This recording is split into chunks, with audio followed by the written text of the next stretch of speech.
残余队列，敬礼！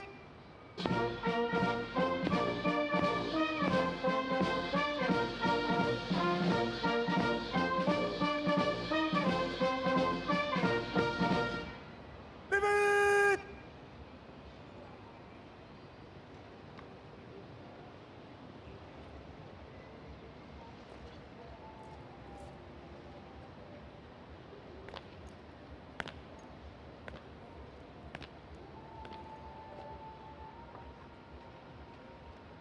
安首席法官，全體隊列列隊完畢，請你檢閱。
仪仗队，我走。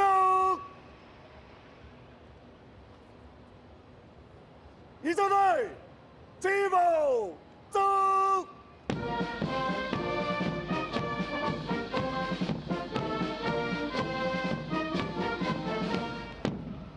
全体队了，敬礼。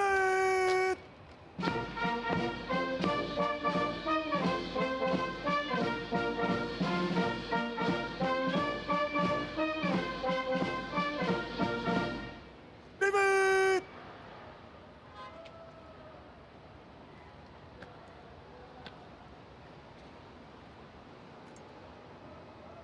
首席法官你好，請批准全體隊列經過檢閱台向你致敬並且離場。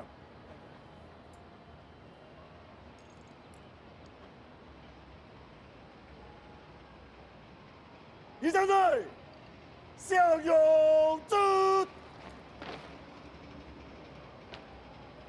仪仗隊，我走。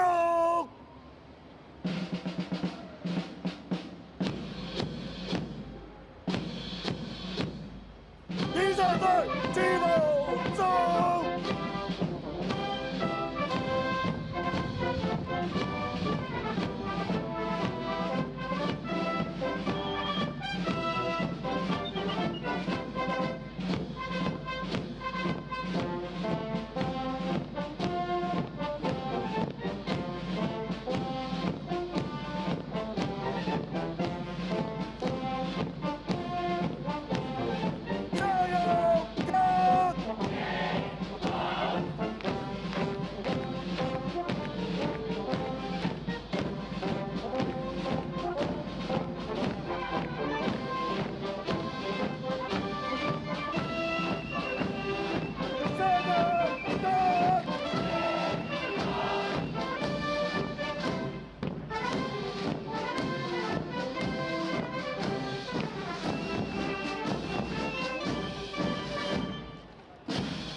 歡迎莅臨法律年度開啟典禮。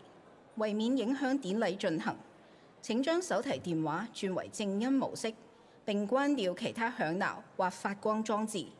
為確保典禮莊嚴有序，典禮過程中嚴禁拍照、錄音或錄影。多謝合作。Welcome to the ceremonial opening of legal year.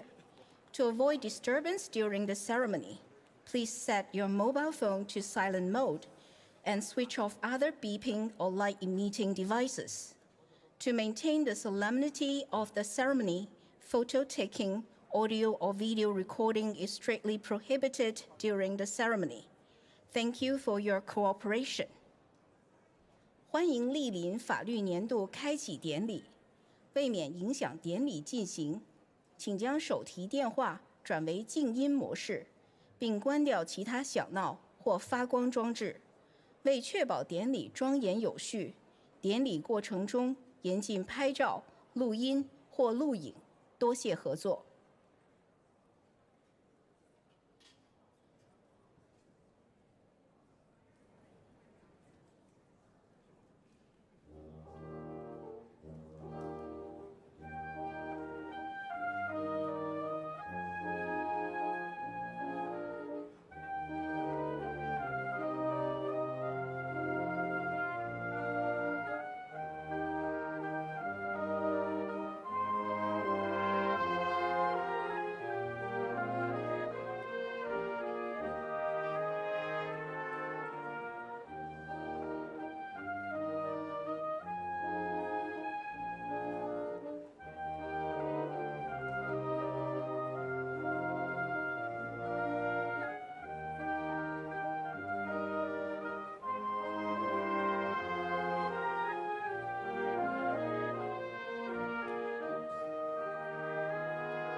主禮人士現在進場，請各位繼續就座。Please remain seated when the official party proceeds onto the stage. 主禮人士現在進場，請各位繼續就座。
現在準備奏唱國歌，請各位肅立。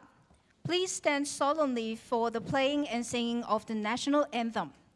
現在準備奏唱國歌，請各位肅立。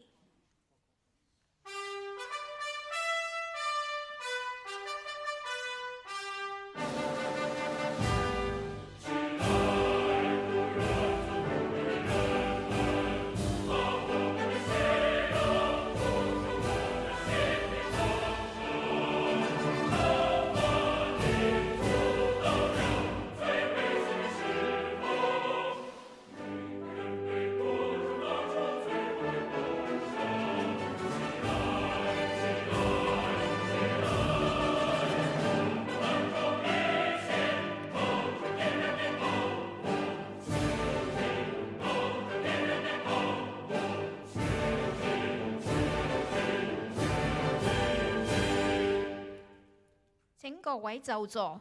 Please be seated. 請各位就座。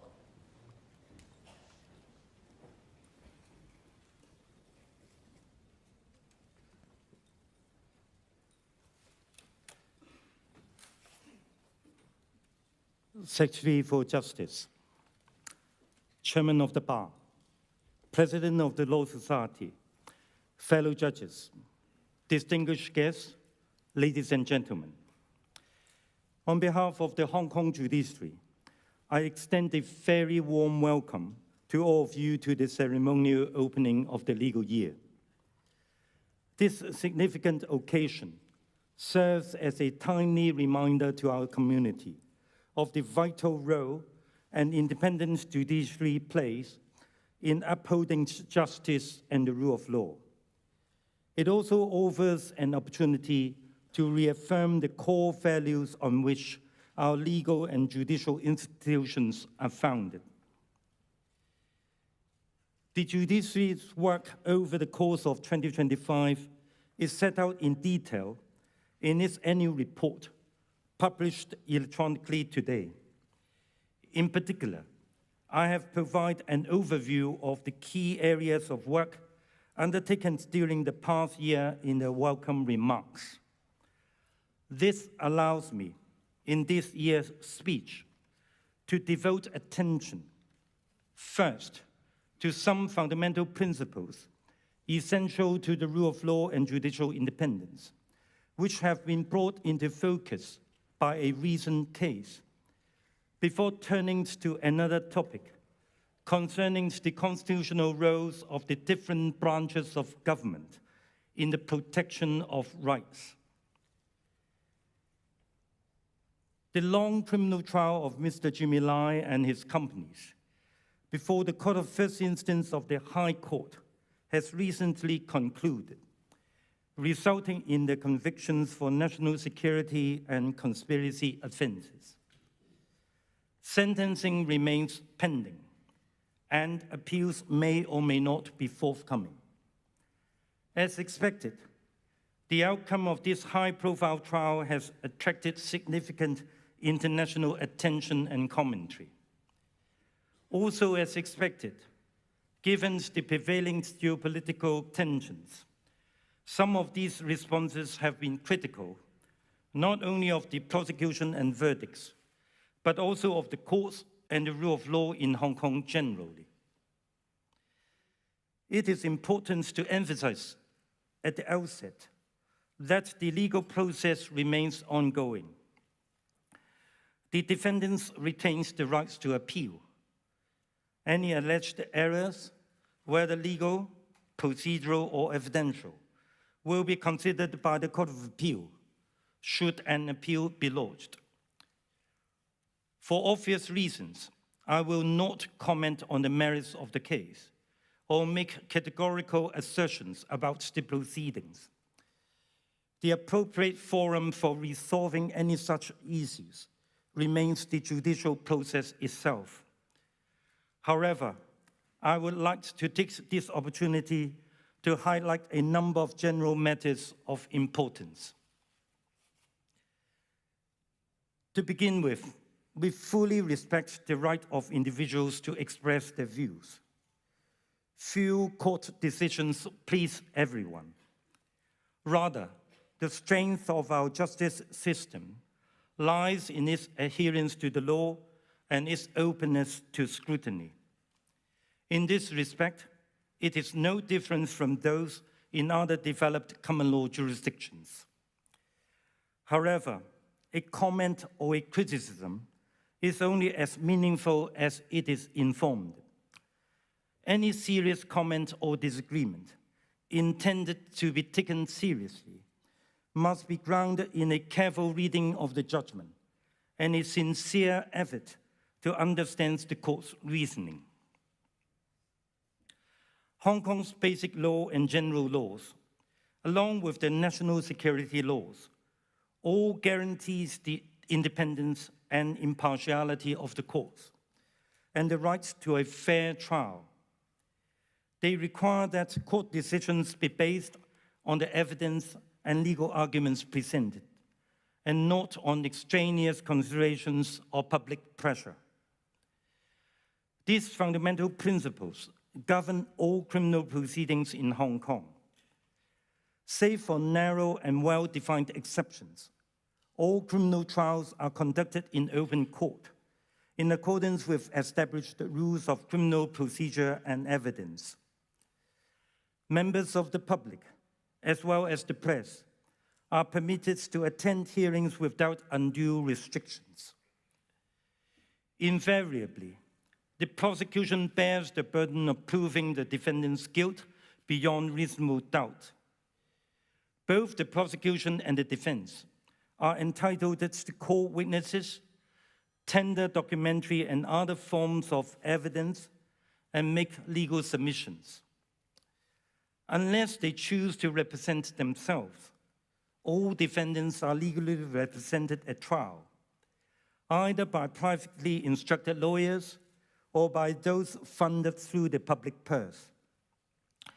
A defendant may, if they wish, give evidence in their own defense. If they choose not to do so, the prosecution may not comment on that fact, and certainly no adverse inference may be drawn from it to establish guilt. Unless the case is tried before a jury, all verdicts are accompanied by reasons. These typically explain the charges, summarize the prosecution's case and the defense, describes the evidence adduced, and set out the court's reasoning for its findings and conclusion. This transparent process, which is followed in all criminal trials with necessary adaptations where appropriate, ensures accountabilities and enables full and meaningful appellate review where required. At the risk of stating the obvious, it should be noted that court decisions are subject to appeal or review in accordance with the applicable procedures. I have every confidence that the Court of Appeal and ultimately the Court of Final Appeal will, as always, act with integrity and professionalism in handling any appeals or reviews. Under the Basic Law, the courts, as the judicial organ of the Hong Kong Special Administrative Region, are under a constitutional duty to hear and determine all cases that are properly brought before them. They concern themselves only with the law and the evidence, not with any underlying matters of politics, policies, or other non-legal considerations. As professionals, our judges take seriously the judicial oath to administer justice fairly and impartially. Any suggestion that a judge would compromise their conscience or integrity for political or other extraneous considerations when hearing a case is, by its very nature, a serious one that should not be made without cogent evidence. Bold and unsubstantiated allegations of this kind merely indicate that the criticisms may themselves be influenced by political or other extraneous considerations. as to sweeping comments on the state of the rule of law in Hong Kong, arising from the outcome of a particular case. Many of us may be forgiven for growing weary of simplistic assertions that the rule of law is dead whenever a court reaches a result one finds unpalatable. The rule of law in Hong Kong is far more robust and enduring than the outcome of any single case. It cannot be that the rule of law is alive one day, dead the next, and resurrected on the third, depending on whether the government or another party happens to prevail in court on a particular day. Such a claim needs only to be stated to highlight how untenable it is. As regards calls that are sometimes heard to halt proceedings or prematurely release a defendant based on reasons such as occupation, background, or political causes, it should be emphasized that such demands not only circumvent the legal procedures established to ensure accountability under the law, but also strike at the very heart of the rule of law itself. A foundational tenet of the rule of law is that no one is above the law, regardless of their status, occupation, office, political affiliation, personal belief or conviction, popularity, wealth, connection, or any other characteristic. The law applies equally to all, without fear or favor. Those who are genuinely committed to upholding the rule of law must also be committed to allowing the courts to do their work according to established legal processes and without interference. As to the threats of sanctions that have been made from time to time against our judges, it is clear that however these threats are framed, they are, in substance, attempts to interfere with judicial independence by means fundamentally at odds with the rule of law. Intimidation and threats are no different from bribery and corruption, they being, in truth, two sides of the same coin. Both are means of subverting justice and have absolutely no place in a civilized society governed by the rule of law. I will now turn to a different topic concerning the respective constitutional roles of the judiciary, the executive, and the legislature in the protection of rights. It is without doubt an important aspect of any constitutional framework. The Hong Kong Special Administrative Region is established by the Basic Law pursuant to Article 31 of the Constitution. In matters of fundamental rights, the Basic Law, along with the constitutionally entrenched Hong Kong Bill of Rights, provides a legal framework within which all public authorities must act. I will first start with the courts. Their constitutional function is to adjudicate independently, applying legal principles to the facts before them and making reasoned decisions. In the constitutional or public law case, where it is alleged that the government has breached or failed to protect a certain right, the court must carefully consider the claim by reference to the right asserted and any other related or competing rights or interests, the existing case law, the evidence adduced, and the justifications put forward in defense of the subject matter under challenge. If a case for breach is not made out, it is dismissed, usually with cause. If the case is established, the court must so hold and determine what remedies, if any, should be granted. In some instances, a legislative provision or administrative rule may be reinterpreted to eliminate the offending part where possible. Where that proves infeasible, the court may have to strike down the provision or rule altogether, rendering it of no further legal effect. In other cases, the court may simply grant a declaration, that is, a formal court statement of the legal position concerning the rights, obligations, or status of the parties or other relevant matters. In all cases, the court's decision must be accompanied by clear reasons. Parties and stakeholders alike, as well as the public, are entitled to understand how the law has been interpreted and applied. Courts exercise great care in granting legal remedies in constitutional and public law cases.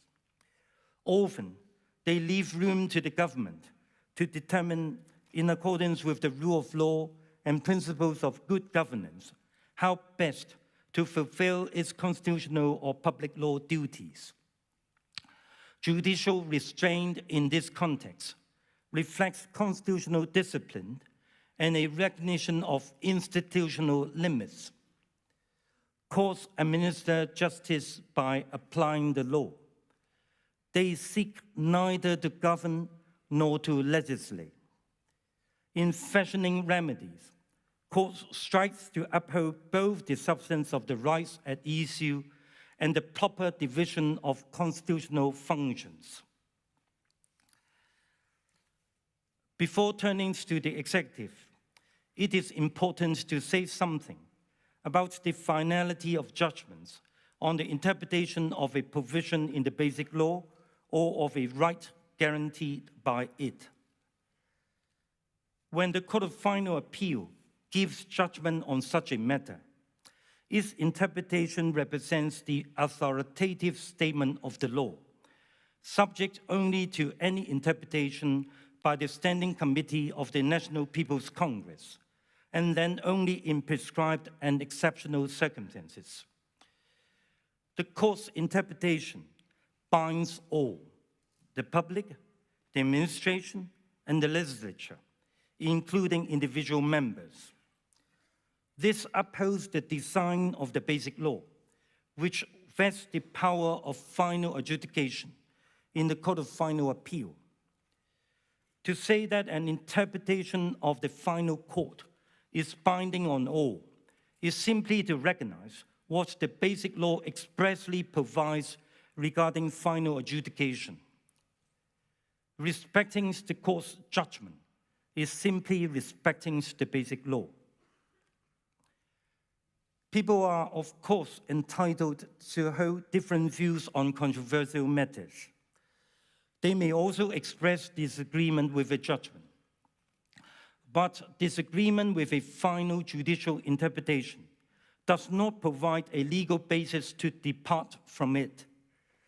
The constitutional space for debate lies not in reopening a judicially concluded matter, but in determining how best to conform our system to what is protected under the Basic Law as finally interpreted by the court, taking into account all legitimate and relevant considerations. The responsibility for compliance and for taking remedial steps ordinarily rests with the executive. Naturally, most decisions that give rise to constitutional or public law challenges, whether concerning welfare, immigration, taxation, or public administration, are executive in nature. The executive operates the policies and systems that govern our society. It is typically the respondent in judicial review proceedings. And it has both the duty and the capacity to bring its policies and systems into compliance. Depending on the facts, remedial measures may involve revising administrative policies and guidelines, modifying existing systems and procedures, reallocation of resources, and, where primary legislation is required, introducing a bill supported by policy reasons and, where appropriate, public consultation. This duty flows directly from the rule of law and the constitutional imperative to uphold the basic law, including its protection of fundamental rights. The legislature, in turn, exercises a distinct and constitutionally protected role. Its members are elected to scrutinize, debate, and enact legislation. They do so under an oath to uphold the basic law. That oath establishes a constitutional framework, but does not dictate how members must vote in relation to individual bills. Courts are careful not to intrude upon the legislative process and fully respect the legislative discretion that the legislature enjoys. Some have sought to explain this judicial restraint by drawing comparisons with the United Kingdom, where Parliament is sovereign. It is in many ways a natural reference point, but not an equivalent model. In the United Kingdom, the Constitution is largely unwritten, political in nature, and crucially, Parliament is supreme. No court can strike down an act of Parliament. No institution, including the judiciary, has the authority to dictate what Parliament must or must not enact. The legal authority of Parliament is absolute, and its enactments are binding regardless of content. Hong Kong's constitutional order is different. Our constitutional framework is written and legal in nature. Our public authorities, including the legislature, exercise their powers under the Basic Law, which itself derives from the Constitution. The Basic Law defines the scope and limits of institutional authority. Within that framework, the courts are tasked with interpreting and applying the Basic Law with finality, subject to and within the legal parameters set by the Basic Law itself. It is for the executive to propose legislation where required, and for the Legislative Council to consider and enact it as it deems appropriate. In this way, our system preserves both constitutional discipline and space for legislative discretion. In practice, what emerges is a constitutional division of labor, with each branch of government operating within its constitutional role. Even on occasions when consensus between them proves elusive, at least for the time being, the system does not grant to a halt. The court's judgment stands as a vindication of the affected individual's rights and triggers the executive's duty of compliance under the law. As a result, incompatible administrative rules may fall away, and governmental policies and practices may evolve. New measures may emerge to alleviate the position. The resulting picture may not be perfect or seamless, but it reflects meaningful constitutional progress. And that, too, forms part of the constitutional model established under the Basic Law. By definition, controversial matters attract divergent views. Public confidence in the rule of law need not be affected by the presence of differing perspectives on these matters between the branches of government. Far more important is the respect each shows to the other and their respective constitutional roles, with each branch maintaining its role and a robust respect for the rule of law. We believe that even complex, multidimensional issues can in time be worked through with both principle and practicality. Last but by no means least, every one of us in the judiciary shares in the deep sorrow felt throughout our community in the wake of the tragic fire that occurred in Wangfuk Court in Tai Po last November. This horrific incident resulted in a devastating loss of life, inflicted great suffering on only too many families, and caused extensive damage to homes and property. As the community moves forward, our thoughts remain with those affected as they work to recover and rebuild in the aftermath of this tragedy, supported by many across our society. For its part, the judiciary has announced measures to expedite and prioritize legal proceedings arising from the tragic fire.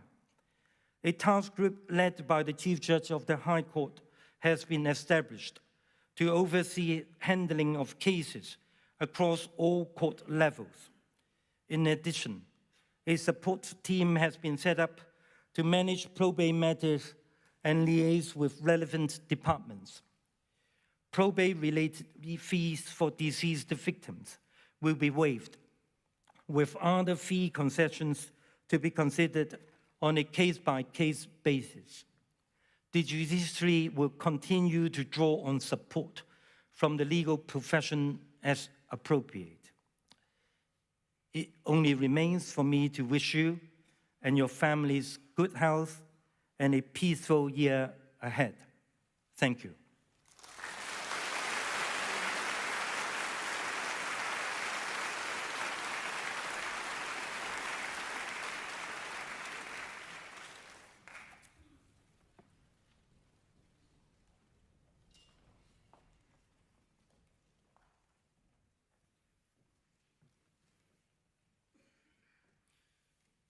Chief Justice, members of the Judiciary, Chairman of the Bar Association, President of the Law Society, distinguished guests, ladies and gentlemen, the ceremonial opening of the legal year is not merely a ceremony.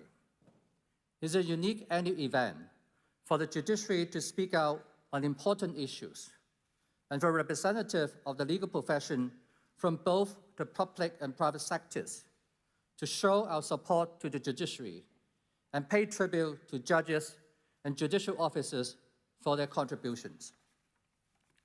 There's no question that in the past year, as is always the case, our judges and judicial officers have performed their duties conscientiously and professionally. But most of their work will be of interest to the parties directly involved in court proceedings only, and will not receive any public attention. Court news reported in the mass and social media were focused on a small number of cases, in particular, national security cases which were considered to be of public interest. Comments and discussions on these cases are generally permissible because of the freedom of expression and freedom of the press. However, these freedoms do not include making unfounded accusations against the integrity of our judiciary. It's disappointing and frustrating, though not entirely surprising, that the judiciary has been subject to such unfounded accusations due to judgment delivered in a number of highly charged national security cases last year and recently.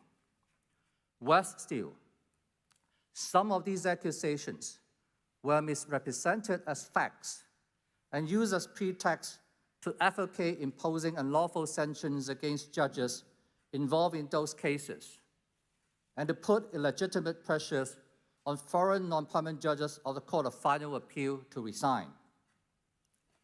One of the duties of the Secretary for Justice is to act as the guardian of public interest and the due administration of justice. This is why I feel obliged to take this opportunity to refute these unfounded accusations.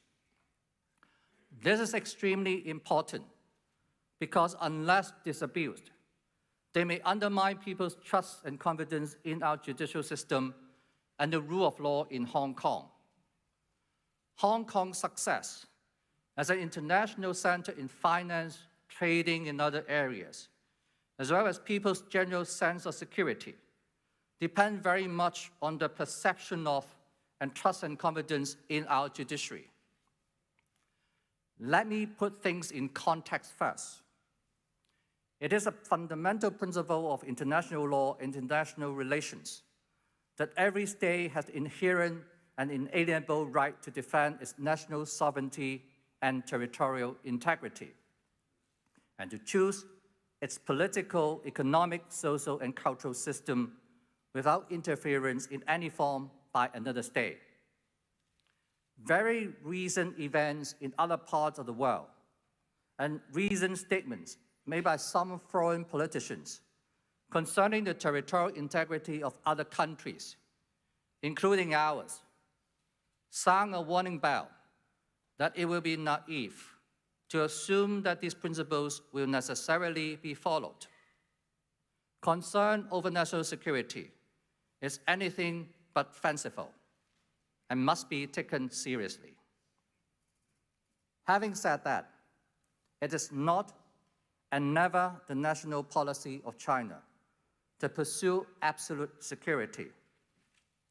Under the relevant national law and the Safeguarding National Security Ordinance, national security is defined as a reference to the status in which the state's political regime, sovereignty, unity and territorial integrity, the welfare of the people, sustainable economic and social development, and other major interests of the state are relatively free from danger and internal or external threats, and the capacity to maintain a sustained status of security.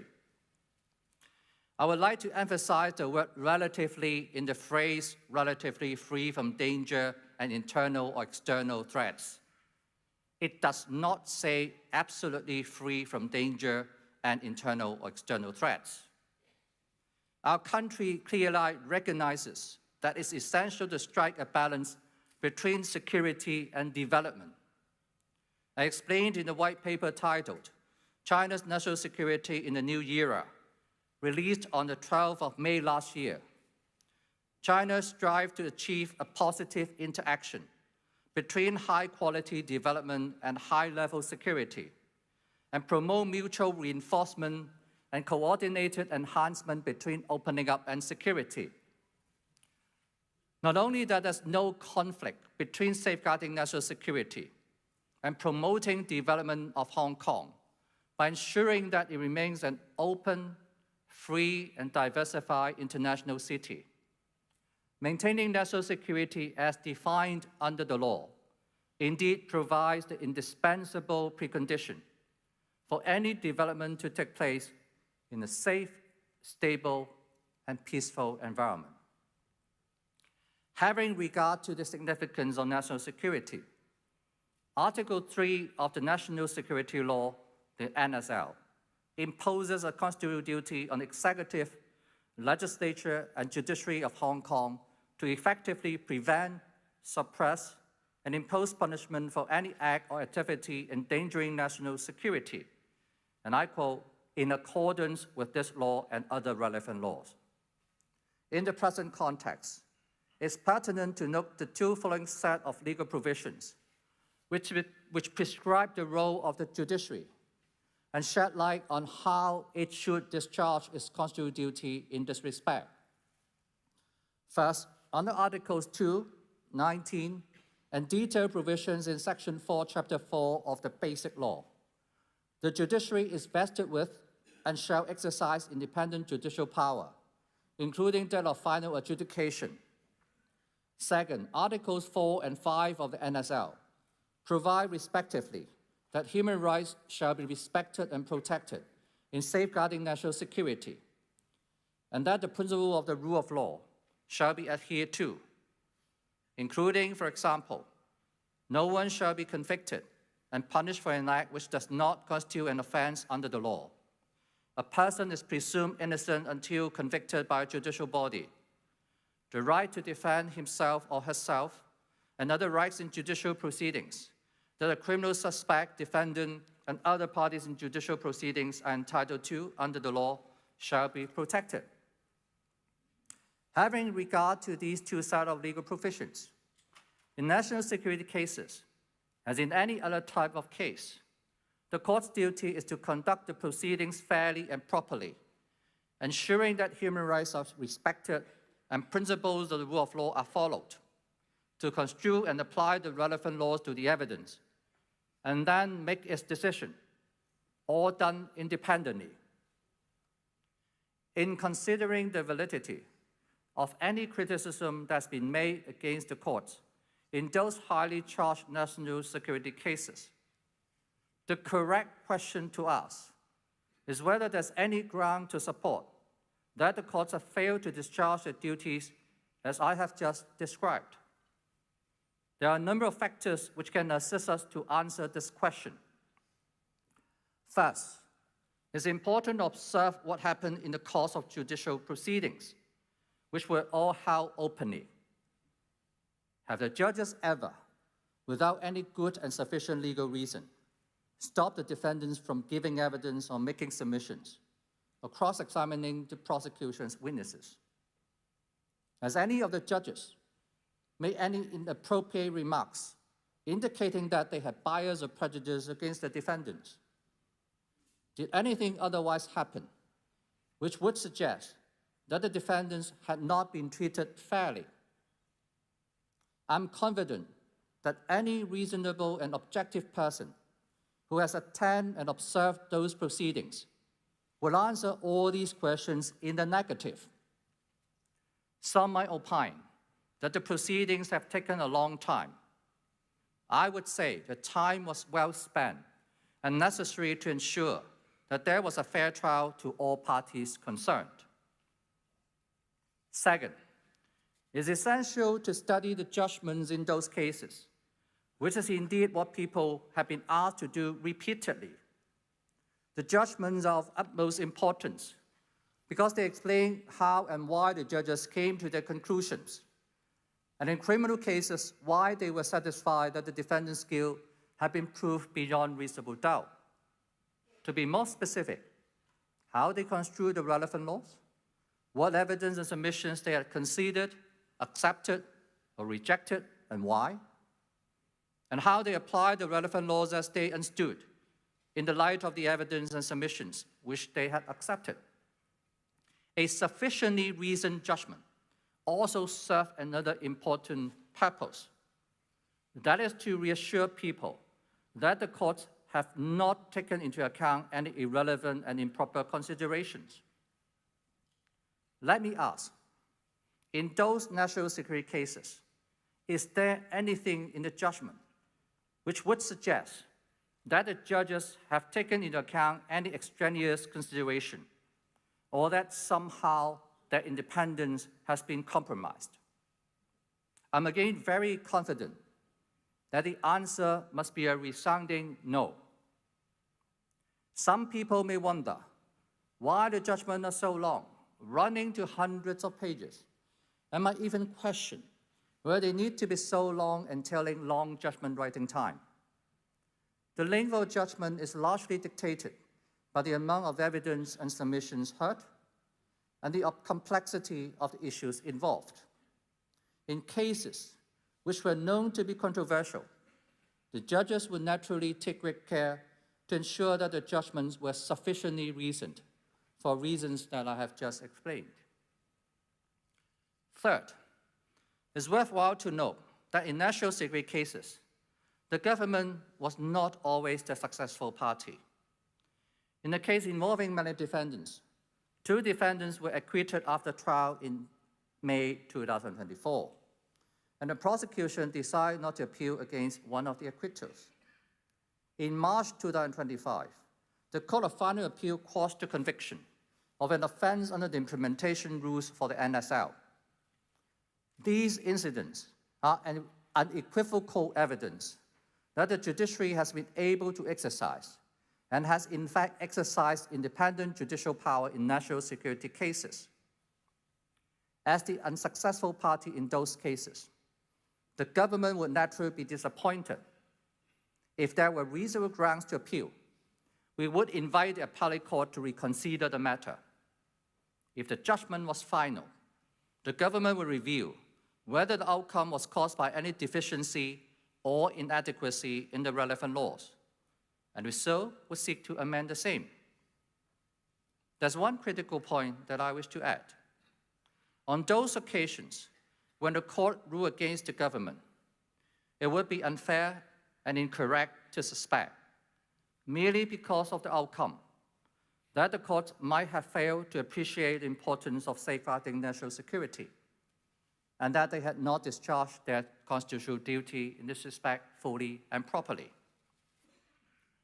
Fourth, in response to intimidation made against judges, the judiciary has reaffirmed in various statements in the past that all judges and judicial officers exercise judicial power independently and will continue to abide by the judicial oath and firmly discharge their duty in the administration of justice without any interference.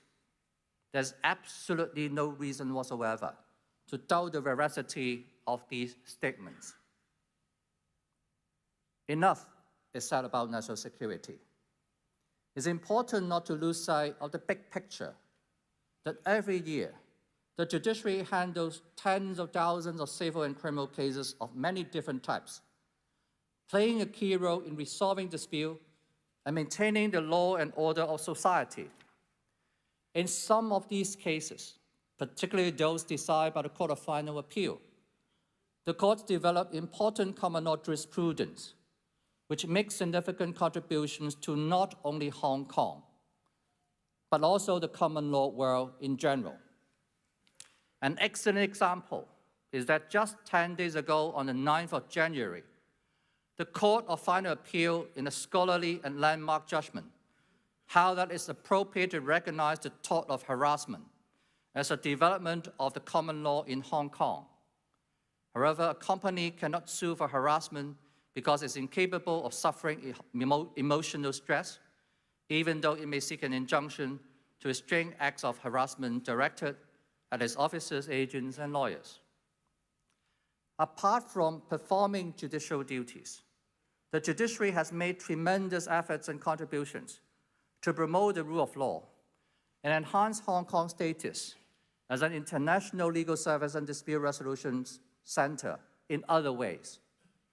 On behalf of the Department of Justice, I would like to express my gratitude to members of the judiciary for taking part in the work of the Law Reform Commission, the Working Group on Mediation Regulatory System, and the Working Group on Arbitration Law Reform, as well as various capacity-building programs organized by the Hong Kong International Legal Talent Training Academy.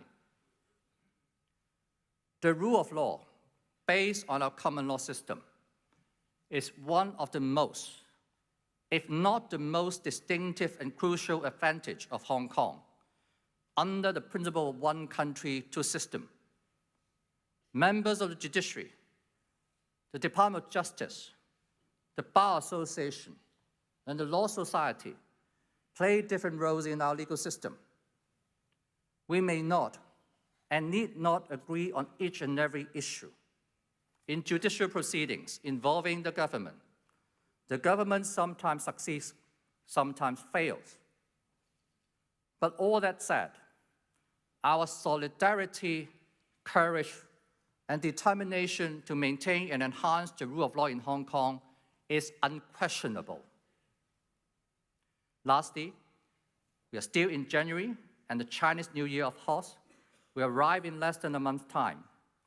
So may I conclude by wishing you all a very happy New Year. Thank you very much.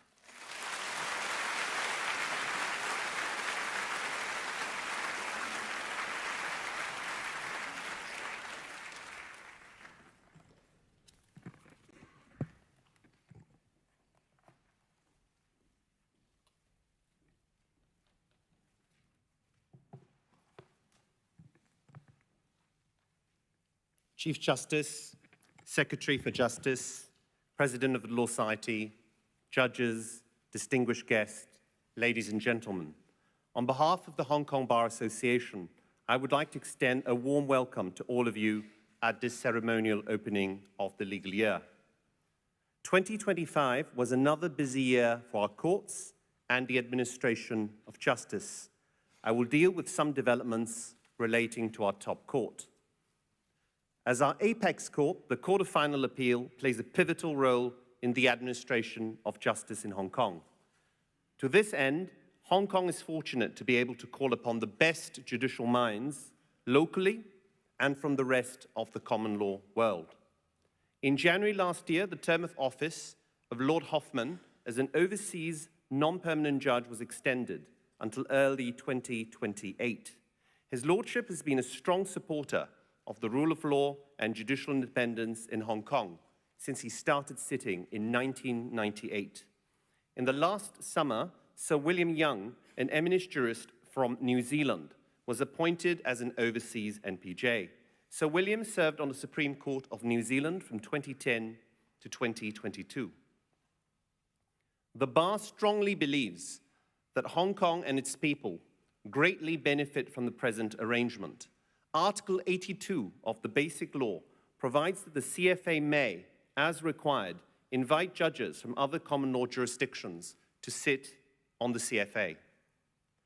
This was and remains an ingenious and very wise design, one which has enabled our final appellate court to benefit from the experience of top jurists in the common law world and which has helped ensure that the court's decisions accord with generally accepted principles of the common law. Given the composition of the CFA, the development of the common law in Hong Kong will always be one which is appropriate for this jurisdiction and in line with its actual circumstances. The presence of overseas NPJs has a positive impact on the perception of our judiciary, both within and outside of Hong Kong. I will address this aspect shortly when I deal with the importance of perception and how in the real world, perception affects reality. One notes the proliferation of international commercial courts around the world. Many have spoken of the benefit of such institutions to the economy. This is consistent with the fact that many international financial centers are in common law jurisdictions. What Article 82 envisages and enables is far more remarkable.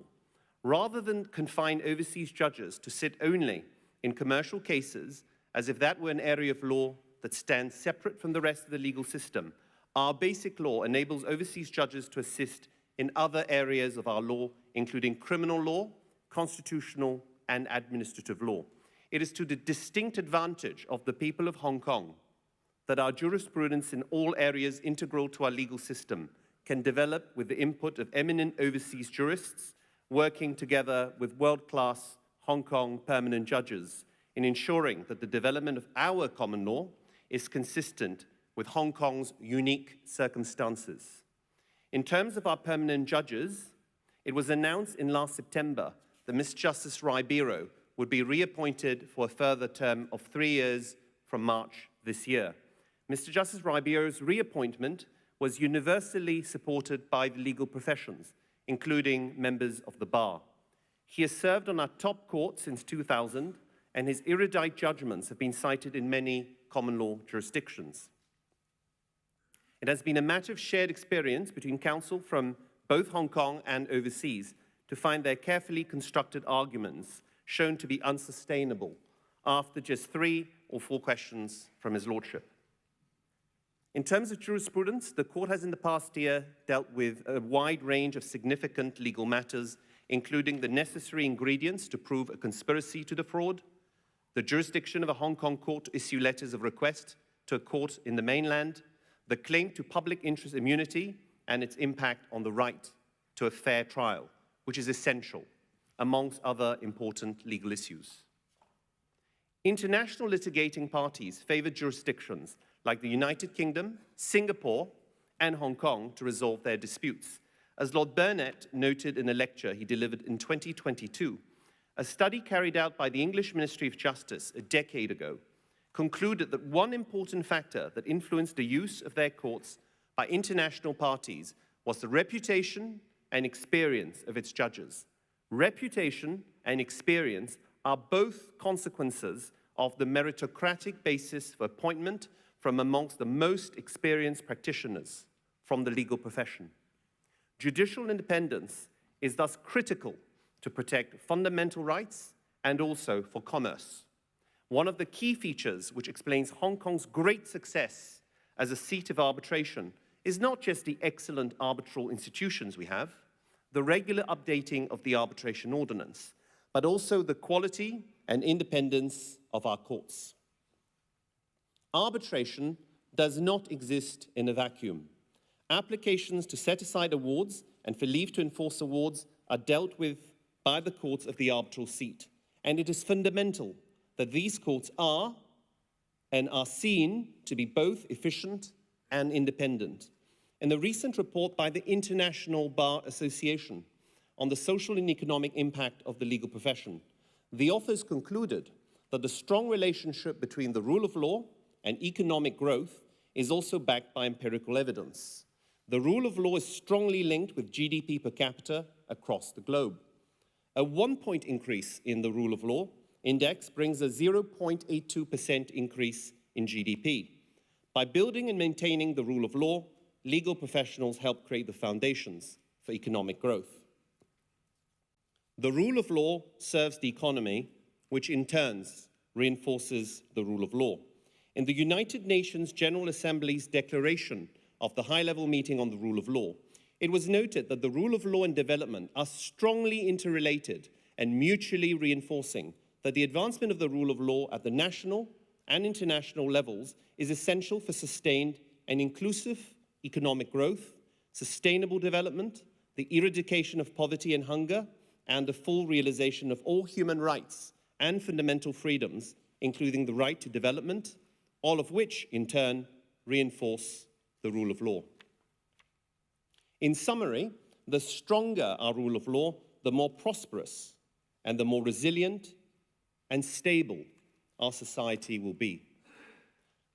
Lord Chief Justice Hewitt, in his judgment in the Queen and Sussex Justices ex parte McCarthy, famously held, "It is not merely of some importance, but is of fundamental importance that justice should not only be done, but should be manifestly and undoubtedly seen to be done." This dictum is generally well known, if not amongst members of the public, certainly amongst lawyers and law students. Why does perception matter? It is obvious that if parties are reasonably left with a doubt about the impartiality of the court or tribunal, this will have an impact on confidence in its decision. The link between perceptions and reality is borne out by studies on sociology and human behavior. Mr. W.I. Thomas, an American sociologist, set forth a theorem in the field of social science to the effect that if men define situations are real, they are real in their consequences. This is in very broad sense akin to what is sometimes called a self-fulfilling prophecy. Other academics have looked at bank runs through the prism of the Thomas theorem, where rumors of insolvency, once believed by enough depositors, might result in the insolvency of a bank. But for the rumor, the bank would have operated just normally. In short, unlike hard sciences, the perception of the public on certain economic and societal matters affects their reality. Last year, my predecessor, Mr. Victor Dawes, SC, rightly highlighted the importance of how individuals and businesses perceive the exercise of rights by individuals and the state. It is important for all actors in Hong Kong to take into account this aspect of their decision-making on such perceptions, which may unwittingly and unintentionally impact on the reality. For its part, the Hong Kong Bar will continue to speak up on matters which relate to the rule of law, judicial independence, and the independence of the legal professions. This is in the Bar's objects and is in our DNA. The Bar is an independent legal profession made up of practitioners who operate independently. This, together with the cab rank rule, which exists only for barristers, explains why, despite our size, we have been able to punch above our weight. One example is our position on matters which relate to the constitutional right to legal representation under Article 35 of the Basic Law. Last year, we expressed our views concerning the amendment to the prison rules. We will also speak out here and abroad when our judiciary is unfairly criticized. This is the right thing to do. Mistaken perceptions regarding our judiciary are detrimental to Hong Kong's legal system and its people. As Mr. Kumar Ramanathan SC said at the opening of the legal year in 2013, the Bar will actively participate in defending judges and the courts from unwarranted attacks. The reality today is that the judiciary is being targeted increasingly for specific case rulings. We have seen from recent events that this is relevant more than ever. The Bar is confident that our judges are apolitical and will consider nothing except the law and the evidence. To criticize a ruling on the simple basis that one doesn't like the outcome is both unfair and does nothing to promote the rule of law. I would like to take this opportunity to thank two individuals who've served the Bar Council with dedication and will be taking what I hope is only a temporary but a well-deserved break. Mr. Derek Chan SC has not only been a high flyer in his criminal practice from day one, but also someone who has always served the Bar and our legal system, both as a council member and as a vice chairman for 3 terms.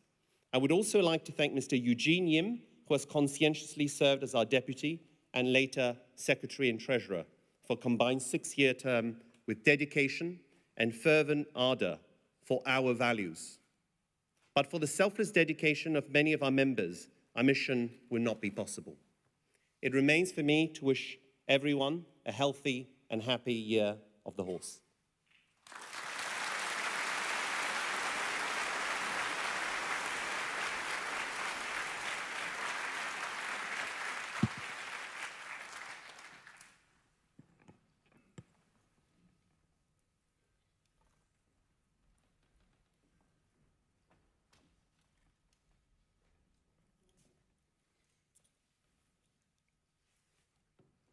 Good afternoon, Chief Justice, Secretary for Justice, Chairman of the Bar, members of the judiciary, members of the legal profession, distinguished guests, both local and overseas, ladies and gentlemen. Last year, at the opening of legal year, I spoke of a new era for our city and our profession, an era that calls on us to educate, to think big, to uphold our independence, to inspire, and to nurture talent. This year, I return to the same journey with a sharper focus: professionalism. The lodestar that sustains public confidence, trust, strengthens institutions, and enables Hong Kong to serve as a trusted bridge between China and the world. Professionalism begins with fidelity to our constitutional order and the rule of law, which includes judicial independence, due process, equality before the law, and recent adjudication. Under one country, 2 systems, Hong Kong remains China's only common law jurisdiction and the world's truly English Chinese bilingual common law community. This is not just a dual heritage, it is our competitive edge, reflected in advocacy, cross-border transactions, disputes resolution, and the translation of complex standards across systems. Hong Kong's legal profession is recognized globally for its accepting standards and unwavering commitment to the rule of law and judicial independence. The basic law protects these bedrock principles with Article 85 enshrining judicial independence to ensure cases are decided by law, evidence, and proper procedure. As president of the Law Society, I am proud that for over a century, we have safeguarded professional standards through admission, practice regulation, and discipline, while nurturing talent and advancing access to justice, thereby sustaining public trust in our courts and outcomes. The practice of law is not merely a business. It is a public service rooted in the community's trust that justice will prevail. Our judges deserve our highest respect for their unwavering selfless commitment to adjudicate strictly in accordance with law, undeterred by unfounded criticism or external pressure. Day after day, they carry demanding caseloads, write carefully reasoned judgments, and uphold due process with impartiality and integrity. Rather than the executive or legislative branches, courts bear the ultimate responsibility for deciding cases according to law and proper procedure. That responsibility is discharged by judges who constantly put duty above self.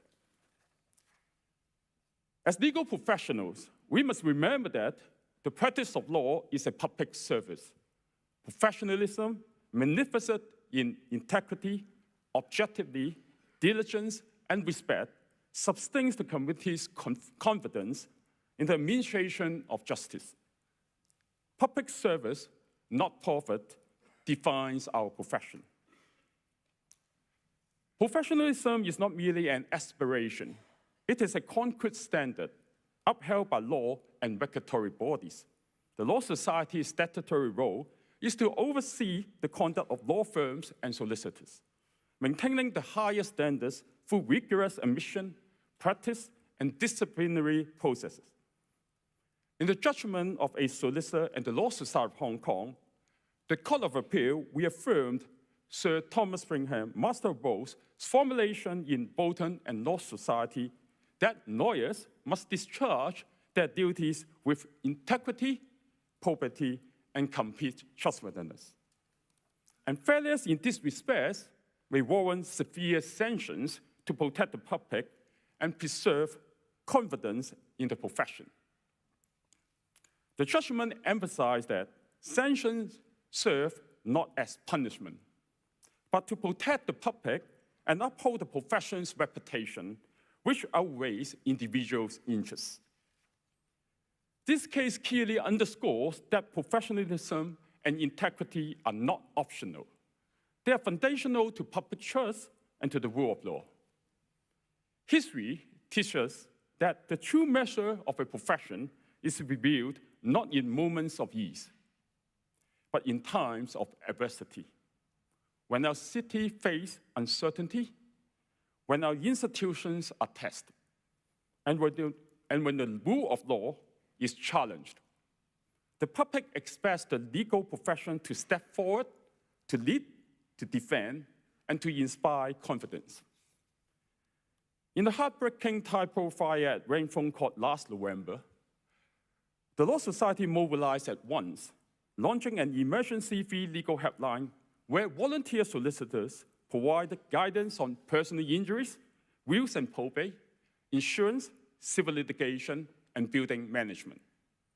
We also set up on-site service counters across districts, enabling face-to-face support for families navigating laws and uncertainty. The quiet reliability of our members, including many young petitioners, exemplified professionalism under pressure.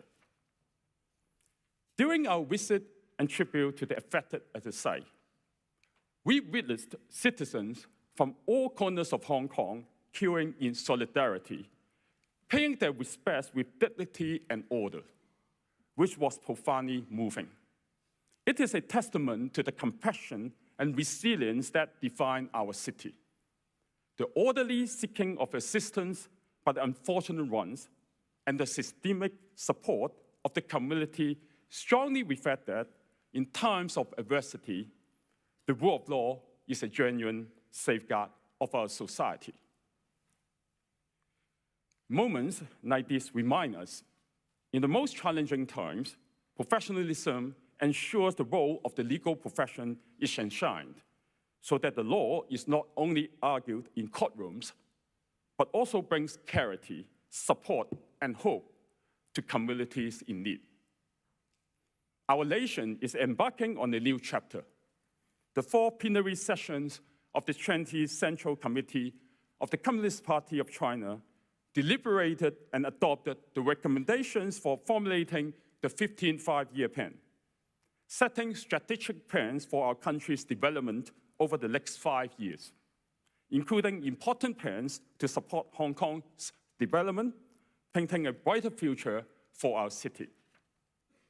Under the recommendations, Hong Kong's strategic position has been defined to consolidate and enhance our status as an international financial, shipping, and trade center, and to build an international innovation and technology center. Our city is specifically called on to better leverage its role as a two-way opening bridge, fully strengthening its function as super connector and super value adder, so that it shall become a major channel hub for attracting external resources and a key platform for Chinese mainland enterprise to go global, thereby assisting the country's high-level opening up. This strategic reason aligns with commentary that urges Hong Kong to proactively connect with the 15th Five-Year Plan, embracing a hub plus engine role, connecting domestic and international markets, empowering innovation, and serving national modernization with new quality productive force, ranging from green finance and digital trade to smarter professional services. For our legal profession, professionalism ensures reforms are grounded in clear drafting, precise interpretation, and impartial administration. By upholding these standards, we reinforce institutional trust and sustain Hong Kong's roles as a beacon of Hong Kong excellence and a bridge between systems, contributing to the high-quality development envisioned in the 4 plenary sessions' recommendation for Hong Kong's long-term prosperity and stability. Professionalism also means preparedness, building resilient systems that protect the public, enable commerce, and responsibly harness technology. For over 35 years, our professional indemnity scheme has safeguarded both the profession and the public.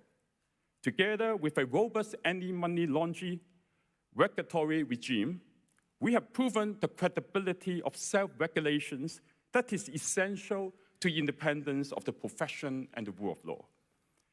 The Law Society has prepared for the law tech and AI with foresight. As early as 2009, we introduced principles in the Hong Kong Solicitor Guide to Professional Conduct to govern the use of technology by solicitors, ensuring compliance with legal and ethical requirements. In 2024, we published a position paper on the impact of AI on the legal profession, highlighting the need for timely and proactive measures to guide AI adoptions for the benefit of our profession and the public. Most recently, we launched a brand new mobile application in last December, which represents a significant step forward in member engagement by offering a consolidated platform of features and services. Together, these initiatives reflect responsible innovation anchored in professional standard. While yearly indicators may shift, the long arc shows Hong Kong's legal system remains robust. The Real Justice Project Index placed Hong Kong high regionally and strong in absence of corruption and regulatory enforcement, reflecting the integrity in our systems and the diligence in our practice.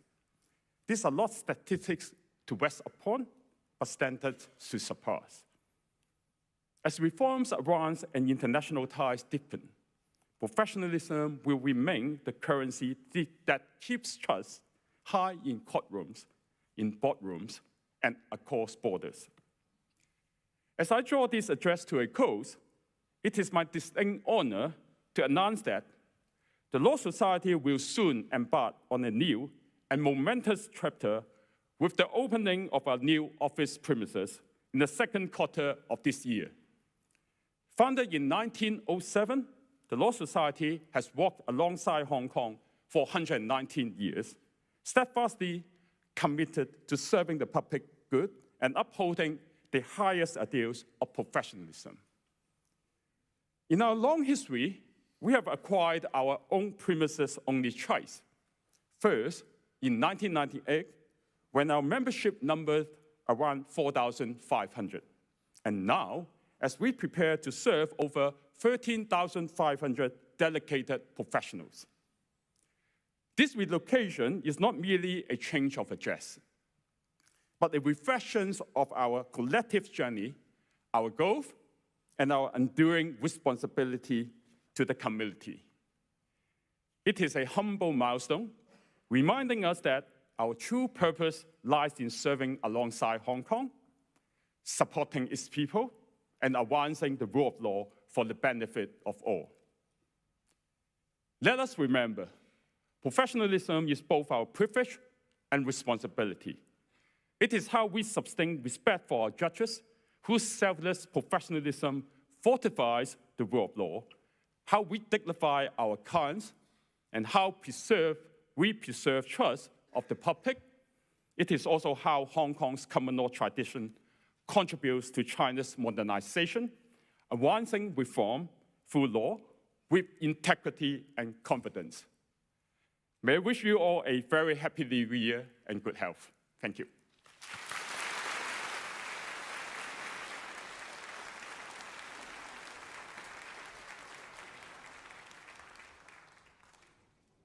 主禮人士即將離場，請各位繼續安坐，至主禮人士完全離場。Please remain seated until the whole official party has exited from the hall. 主禮人士即將離場，請各位繼續安坐，至主禮人士完全離場。